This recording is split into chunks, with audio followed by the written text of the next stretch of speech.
ब्राह्मण की पत्नी और नेवला। बरसों पुरानी बात है।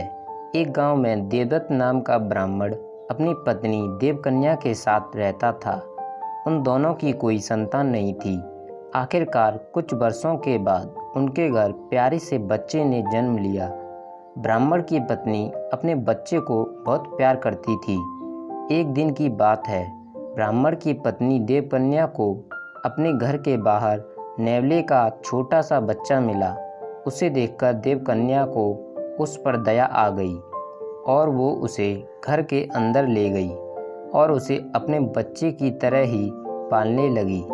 ब्राह्मण की पत्नी बच्चे और नेवले दोनों को अक्सर पति के जाने के बाद घर में अकेला छोड़कर काम से चली जाती थी। नेवला इस दौरान बच्चे का पूरा ख्याल रखता था। दोनों के बीच का अपार स्नेह देखकर देवकन्या बहुत खुश थी। एक दिन अचानक ब्राह्मण की पत्नी के मन में हुआ कि कहीं यह नेवला मेरे बच्चे को नुकसान न पहुंचा दे। आखिर जानवर ही तो है और जानवर की बुद्धि का कोई भरोसा नहीं कर सकता। समय बीतता गया और नेवला और ब्राह्मण के बच्चे के बीच का प्यार गहरा होता गया। एक दिन ब्राह्मण अपने काम से बाहर गया हुआ था। पति के जाते ही देवकन्या भी अपने बच्चे को घर में अकेला छोड़कर बाहर चली गई। इसी बीच उनके घर में एक सांप घुस आया। इधर ब्राह्मण देवदत्त का बच्चा आराम से सो रहा था, उधर सांप तेजी से उस बच्चे की ओर बढ़ने लगा। पास में ही नेवला भी था। जैसे ही नेवले ने सांप को देखा तो वो सतर्क हो गया। नेवला तेजी से सांप की ओर लपका और दोनों के बीच काफ़ी देर तक लड़ाई हुई। आखिर में नेवले ने सांप को मारकर बच्चे की जान बचा ली। सांप को मारने के बाद नेवला आराम से घर के आंगन में बैठ गया। इसी बीच देवकन्या घर लौट आई। जैसे ही उसने नेवले के मुंह को देखा तो वह डर गई। नेवले का मुंह सांप के खून से लथपथ था, लेकिन इस बात से अनजान देवकन्या ने मन में कुछ और ही सोच लिया। वो गुस्से से कांपने लगी। उसे लगा कि नेवले ने उसके प्यारे बेटे की हत्या कर दी है।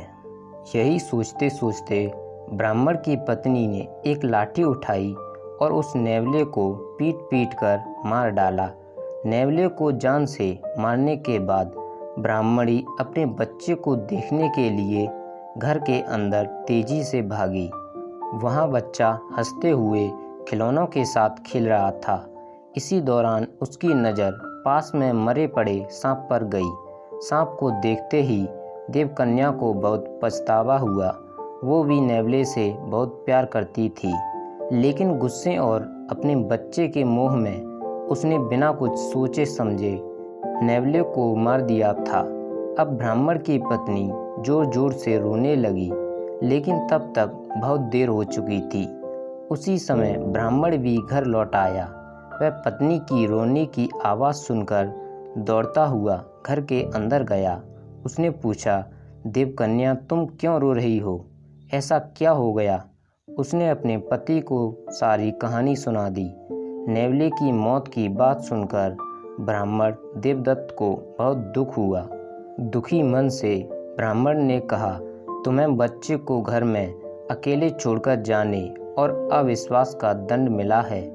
कहानी से सीख, बिना सोचे समझे गुस्से में आकर कोई काम नहीं करना चाहिए। साथ ही विश्वास की डोर को कभी शक की वजह से टूटने नहीं देना चाहिए।